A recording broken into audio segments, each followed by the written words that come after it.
शाम को 4 बजे से लेकर 7 बजे के बीच में शंकर और पार्वती के भ्रमण का समय रहता है। मेरे देवाधिदेव महादेव और माता पार्वती के भ्रमण का समय, भगवान शंकर पार्वती घूमने को निकलते।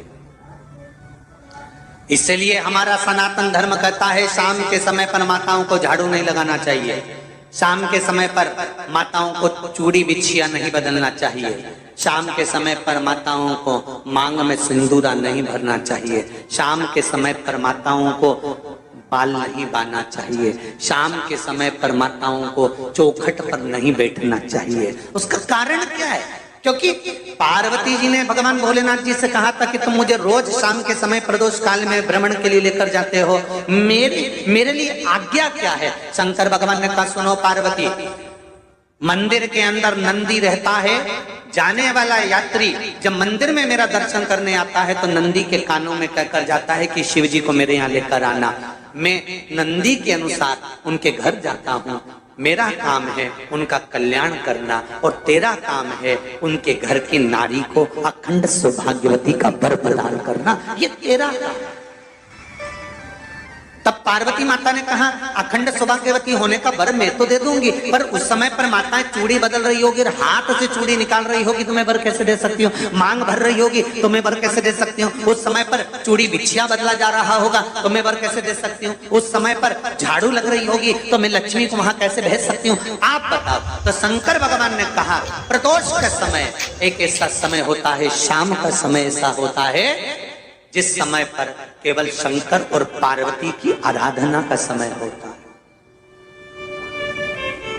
हम तो कई लोगों से कहते हैं अगर आपके यहाँ संपदा नहीं आ रही है, बहुत मेहनत कर रहे हो, फल नहीं मिल रहा, कहीं नौकरी, कहीं सर्विस या कहीं व्यापार या व्यवसाय में कहीं तकलीफ आ रही है, हम सबसे कहते हैं शाम का समय पकड़ लो, शंकर जी के मंदिर में दिया लगाना प्रारंभ कर दो। शिव मंदिर में अगर दिया नहीं लगा रहे हो तो बेलपत्री के पेड़ के नीचे दिया लगा। बेलपत्री और शंकर जी के मंदिर में दिया नहीं लगा रहा तो शंकर जी के मंदिर के बाहर चौखट पर दिया लगा। इतना भी नहीं कर सकते तो अपने घर के बाहर अपने द्वार पर दिया लगा दो और शंकर जी के नाम का श्री शिवाय नमस्तुभ्यं बोलकर शंकर भगवान को याद कर कर अपनी कामना कर कर बाबा का स्मरण कर कर पंचाक्षर मंत्र नमः शिवाय, षडाक्षर मंत्र ओम नमः शिवाय, द्वादशाक्षर मंत्र ओम नमो भगवते वासुदेवाय, जो मंत्र तुमको याद है उसका स्मरण कर कर लक्ष्मी हो चाहे नारायण हो चाहे राम हो चाहे कृष्ण हो स्मरण कर कर शाम के समय बाहर दिया लगा दो, दरवाजे के पास लगा दो। वो सुनेगा जरूर, आएगा तो उसका वेलकम जरूर होगा और वो कुछ देकर जरूर जाएगा। नियम तो बनाओ, उसकी चौखट पर जाकर कहना प्रारंभ।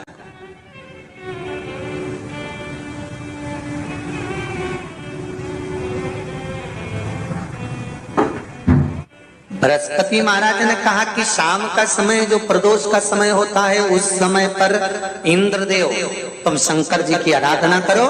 शिव आराधना से शंकर जी जो मार्ग प्रशस्त करेंगे, शिव आराधना से जो शंकर जी कहेंगे वो तुम करना, ठीक है? आराधना करी बाबा भोलेनाथ जी।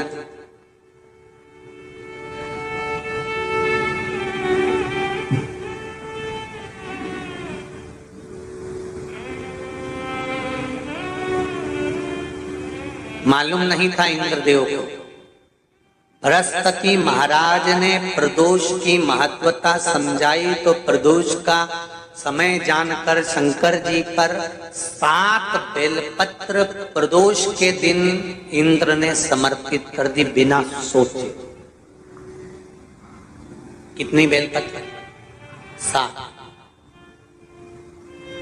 प्रदोष का व्रत करो चाहे ना करो, मंदिर में चढ़ी हुई बेलपत्र को उठा लो,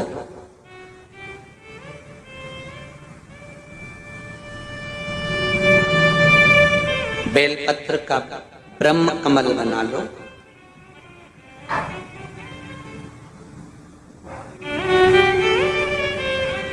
ब्रह्म कमल का मतलब होता है डंडी बीच में रहे, आसपास पत्तियां रहे। 7 पत्ती का ब्रह्म कमल बनाकर, जैसे ये पत्तियां हैं एक जैसी रखी हुई हैं तो इसको फैला लिया, 7 पत्ती को